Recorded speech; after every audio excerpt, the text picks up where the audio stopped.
All right, so we're going to do the lecture bite for the gastrointestinal system. This may have a few medications I can't quite recall, but mostly we're talking about the diseases or the disorders or the conditions in the gastrointestinal, like some of the etiology, the symptoms, the causes. So that's mostly what this PowerPoint is in preparation for the medications that Dr. Fortner from pharmacy is going to cover. This lecture bite also covers some of the functioning of the gastrointestinal system.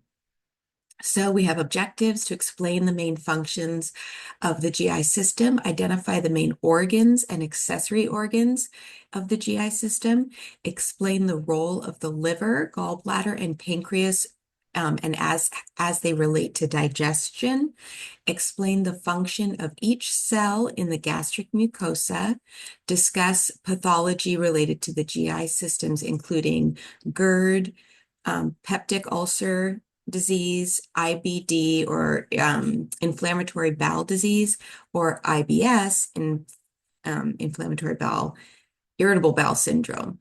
And then we also touch on celiac just briefly.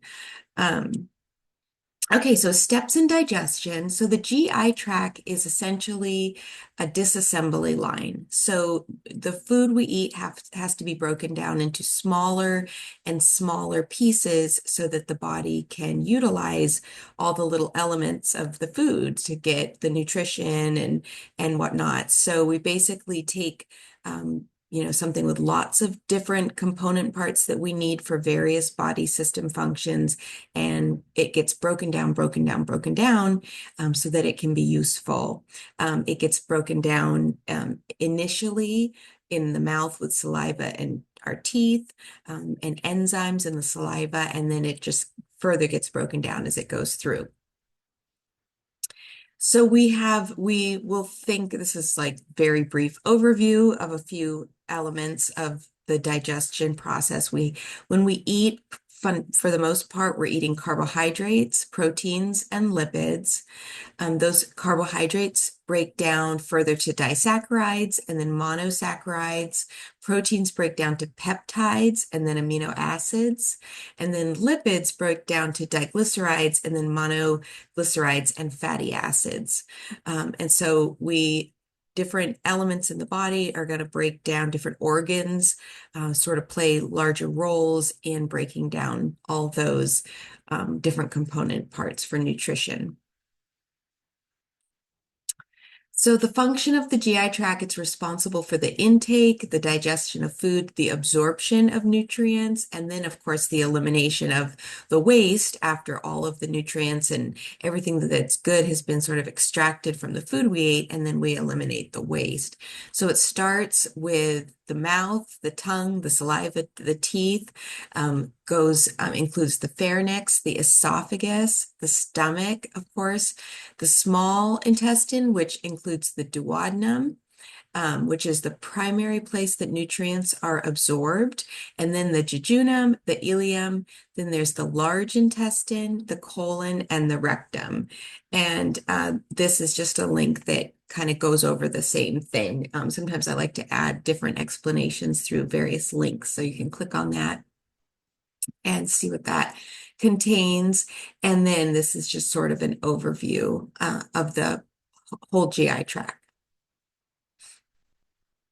So accessory digestive organs on top of the sort of stomach and small and large intestine, of course, the teeth, tongue, and salivary glands, and then the liver, gallbladder, and pancreas. So we will talk a little bit about those organs and how they help break down certain foods. So accessory organs of the GI tract, I star this because this is material that will show up on exams. So we have the liver that helps to digest fats through the production of bile and the production of glucose. So we've talked a lot about glucose with insulin and getting the sugar into our cells to help with energy. And then we have the gallbladder, which also helps in the digestion of fats. It helps to store the bile. And then we have the pancreas, which helps in the digestion of carbohydrates, and it produces insulin. So in the notes here, I have anything that is eaten or consumed, whether it's food, alcohol, medicine, or a toxin, gets filtered by the liver. Everything goes through the liver. Clinic says this MD, clinical assistant. This is just a quote. Once we ingest food, it is digested by the stomach and the intestine, gets absorbed into the blood and goes to the liver to sort of do a first pass. It's very similar with drugs. Comes into the system, goes through a first pass through the liver. When fats are consumed, the liver breaks them down. It also creates bile, which converts excess carbohydrates and proteins and stores them for later use. While bile is absolutely necessary for digestion, it helps the body absorb fat into the bloodstream and helps to carry unusable waste product and toxins out of the body through the stool. Almost all of the pancreas, 95%, consists of exocrine tissues that produces pancreatic enzymes for digestion and regulate pancreatic secretions. The remaining tissue consists of endocrine cells called islets of Langerhans. That's where we have where the insulin's produced. These clusters of cells look like grapes and produce hormones that regulate blood sugar. Two of the main pancreatic hormones are insulin, which acts to lower blood sugar because it gets it in out of the blood and into the cells, and glucagon, which acts to raise blood sugar. So those was just sort of like a throwback to help you remember some of those diabetic drugs too and what they work on. So in the notes here, not necessarily anything that you'll be tested on, but just sort of some supportive information to kind of give you a better picture of some of these organs. But what I do want you to focus on is some of these headers: the liver, digestion of fats, gallbladder fats, pancreas, carbohydrates, and then these sub bullet points, because those could all be on a mini exam. So in the stomach is a main area where it starts the digestion of proteins. So that's where we're going to start to see proteins get broken down in the stomach. So in the stomach, there are different histamine. H stands for histamine. There are different histamine receptors. And we're going to learn about the different receptors, the different histamine receptors in a couple of different units. H1 receptors are mostly located on smooth muscles on the bronchi. We're going to learn a lot about H1 receptors and how they relate to allergies and pollen and things like that. They're mostly located on smooth muscle. They also can be connected to asthmatic conditions, and so we'll talk more about medication. So H1 receptors located on smooth muscles on bronchi, capillaries, heart, and the GI. So there are some H1 receptors in the GI. H2 receptors located on the brain, stomach. So I should probably have some of these things highlighted. Heart, blood vessels. Notice this bullet point. You might want to highlight this here. Stimulates stomach to make more hydrochloric acid. That's our stomach acid. Then we have H3 receptors, presynaptic location on histamine releasing cells, inhibit histamine release. We don't really talk a lot about H3 receptors in this unit, but there are H3 receptors. It's sort of a so H1 receptors cause itchiness. That's where when people have allergies, if somebody's having a reaction to animals or something like that. H2 receptors are the prominent receptors that we're going to focus on for this unit. And that's it for that slide. Okay, so continuing talking about the stomach and the digestion of proteins, there are three major cells that you need to become familiar with. Mucus neck cells. These cells secrete mucus to protect the lining of the stomach. Then there are the parietal cells. These cells contain H2 receptors. They secrete hydrochloric acid. and they require a protein pump. So it's a mechanism that that helps these cells do their function. So they require a protein pump. And then the last cell are these chief cells. So mucous neck, parietal, and chief cells. The chief cells secrete pepsinogen, which breaks down the protein. Pepsinogen converts to pepsin once it meets the acidic environment of the stomach or the hydrochloric acid. So we have pepsinogen converts to pepsin. That's all very a major part of protein breakdown and digestion. So there are several sensory cells in the stomach that play various roles. Mucous neck cells secrete a thin acid mucus. Parietal cells secrete hydrochloric acid. They also needed to activate the protein digesting enzyme pepsin. And then the chief cells secrete pepsinogen, the inactive proenzyme form of pepsin. Hydrochloric acid is necessary for the conversion of pepsinogen to pepsin. So those notes are important. Those are not just nice to know. Those are sort of further explaining some things in this slide that you need to know. So this probably should have another star. There are test questions on this slide.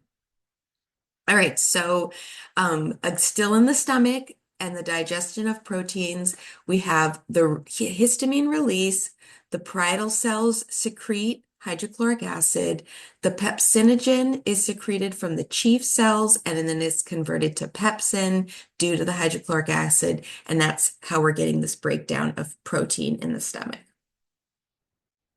So that's basically as far, I'm just going to stop there and recap slightly. So that's basically as far as we get for the mechanisms of digestion. We talked just very, very superficially and briefly about these organs with breaking down fat and carbohydrates. And then most of the rest of it was the stomach and how it breaks down protein.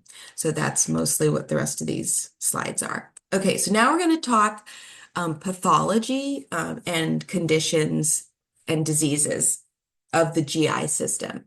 So pathology, we're going to talk about reflux or GERD, peptic ulcer disease, inflammatory bowel disease, a little bit for IBS, constipation, diarrhea, and celiac, but we don't go into super heavy detail.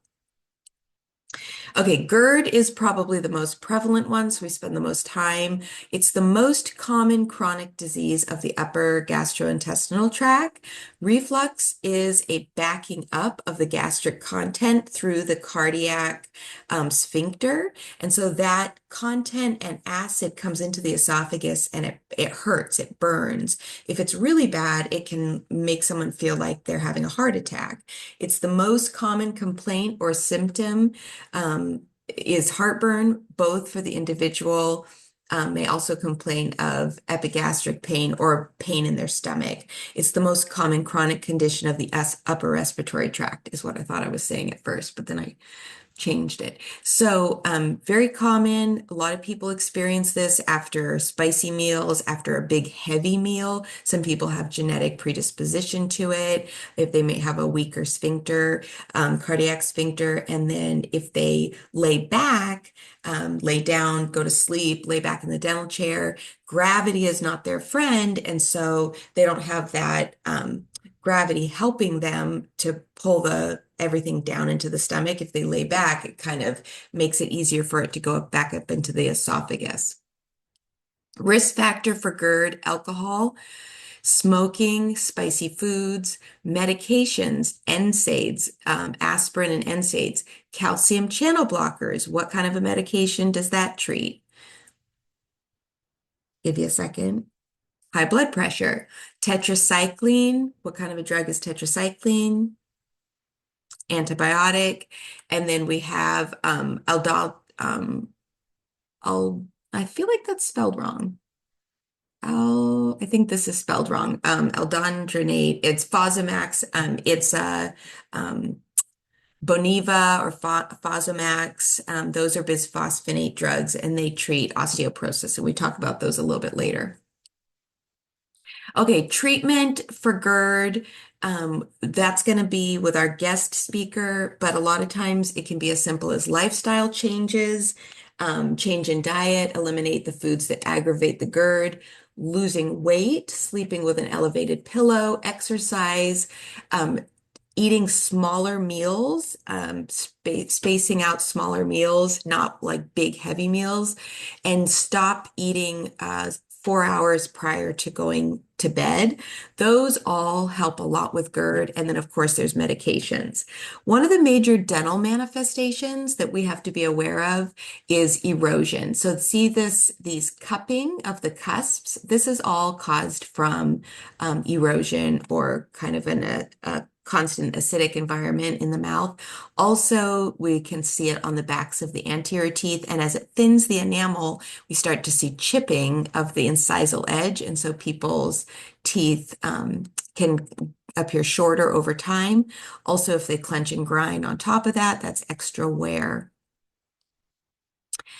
Okay, so PUD is peptic ulcer disease. It's a group of acid peptic disorders of the upper GI tract, primarily the stomach. So we have stomach ulcers and then also the duodenum, which is the first part of the small intestine. So then we can also have duodenal ulcers. A gastric ulcer is in the stomach. A duodenal ulcer is in the duodenum, and that's far more common. Etiology of peptic ulcer disease is Helicobacter pylori. This should be starred. You're definitely going to be asked about this on an exam. H. pylori is a bacterium that causes up to 90% of gastric and duodenal ulcers. They used to think it was stress and just stomach acid, but then they discovered that it's predominantly caused by this bacteria. And then, of course, other things can certainly aggravate it and cause it to be more pronounced or perhaps have someone have it happen more frequently. Hypersecretion of acids in the stomach. Histamine plays a role in stimulating the production of gastric juices in the stomach. So people can have other things that play a role, such as if they take excessive or long-standing use of NSAIDs, non-steroidal anti-inflammatory drugs, such as ibuprofen, naproxen, that sort of thing. NSAIDs inhibit the mucus secretion in the GI tract that sort of has this very protective role to play in the GI. So if you take away the protective mucosa, you increase acid secretion, you have this bacterium, you're going to have an ulcer. Risk factors that increase are smoking, alcohol consumption, psychological stress, things like that. This just shows sort of the progression for normal injury and then the ulceration. So we have this mucosa, we have this mucosal lining, and then the damaging forces, of course, are gastric acidity. So we have the gastric acidity and the enzymes that break stuff down up at the top, but you have this mucus and mucosal protective layer. And so that's the defensive. You have the surface mucus secretion, bicarbonate secretion into mucus, mucosal blood flow, apical surface membrane transport, epithelial regenerative capacity. It regenerates itself constantly. Elaboration of prostaglandins in the submucosa. All of these are defensive forces against this incredibly harsh environment, like crazy, crazy harsh environment. Now, if there's injury, you have these risk factors, H. pylori, NSAIDs, cigarettes, alcohol, hyperacidity, GERD perhaps, and that's going to increase the defense and increase the damage and impair your defenses. And then over time, you can wear down the mucus and the protective layer, and you can get down into the sublayers and have an ulcer. I don't expect you to necessarily memorize this by any means, especially like the defensive forces and all the names here. You don't necessarily have to have that memorized, but I do want you to know what the increased risk factors are, and in general, like the overview of what happens in an ulcer. Symptoms of an ulcer: epigastric pain, pain in and around the stomach. Food or acids usually help the pain. Um, there's also a feeling of being hungry, and a lot of times if someone has an ulcer and they eat, the pain gets better, and that's because there's something taking up that acid. It's not just kind of burrowing, down onto that ulcer. Heartburn, belching, and bloating are also symptoms. Acid secretions keep breaking down the lining of the stomach or the duodenum, depending on where it is, until treatment. Treatment is pharmacological therapy, also lifestyle changes, stopping smoking cessation, decrease consumption of alcohol, decrease caffeine, decrease NSAIDs. Now, I want to just pause here, probably put a star here. Pay close attention to what Dr. Fortner talks about for the treatment of PUD. I'm just going to let you know that it is a combination between protein pump inhibitors and antibiotics. So I'm saying that verbally to you now on this recording, but it's also in the PowerPoint of our guest speaker, and you'll get tested on it. So I just want you to star that and make sure you pay attention to that. Inflammatory bowel disease, IBD, chronic, long-lasting disease resulting in inflammation of the mucosa of the colon, that's the large intestine, and the rectum, which causes destruction of the bowel wall. It can result in bloody diarrhea and abdominal pain, anorexia, and weight loss. And there's different types of IBD. There can be ulcerative colitis, or there can be Crohn's disease. For ulcerative colitis, it's an inflammatory disease of unknown cause, generally thought to be associated with some kind of an autoimmune condition or an immune dysfunction. It is limited to the large intestine and the rectum. It's characterized by periods of remission and relapse, and there's only mucosal involvement. For Crohn's disease, it is characterized by intestinal ulcers interrupted by normal appearing mucosa. There is a genetic predisposition. It's characterized by periods of remission and relapse. And the ileum and the colon are affected most frequently, but it can infect the entire GI, and sometimes you can even see it intraorally. It extends through all layers of the intestinal wall. So it's a little bit more, all-encompassing.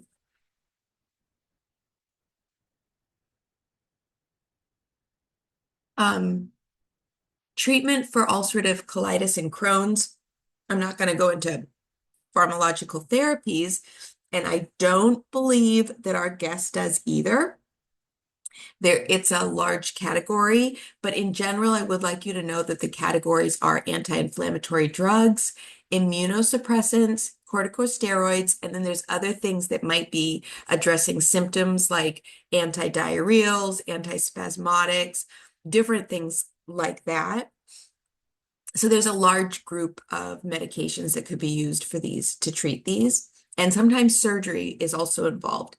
It has to be managed, but not necessarily is going to be cured. 70 to 80% of people with Crohn's disease will require surgery during their lifetime. For diarrhea and constipation, what are the causes?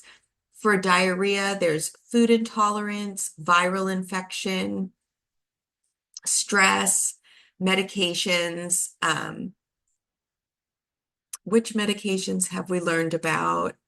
I'm trying to think why I wrote that down. Something that gives, I'm not sure what I was referring to that. Okay, maybe just ignore that question. Pregnancy, oops, sorry. And then for constipation, what causes it? Not getting enough dietary fiber, narcotics or opioids. Iron supplements can cause constipation, children if they resist their urge to go to the bathroom, and then sort of a diet heavy in red meats, gluten, dairy, alcohol. Those things can also potentially tribute. It depends on the person, really, but they could potentially contribute to constipation. For irritable bowel syndrome, IBS, it's a disorder of the GI. There can be different symptoms. There could be diarrhea or there could be constipation. There's usually abdominal pain, and it's got to last longer than sort of 12 weeks in a row to sort of be considered, okay, you have IBS. Must rule out other conditions, diet, stress, medications. I didn't really go into IBS. I think people deal with it in different ways. Some people just have to live with it. There are some medications out on the market. Some people change lifestyle things. Some people have very mild, or it might be stress induced. There's such a variation. And so I didn't really, our guest speaker talked specifically about things to address certain symptoms that people might have for IBS, like constipation or diarrhea or sour stomach. So that's why I didn't really go beyond and talk any more about that. Same with celiac. It's an autoimmune disorder. People are genetically predisposed. They're intolerant of gluten. They can't ingest gluten. When they do, it damages the microvilla of the small intestine.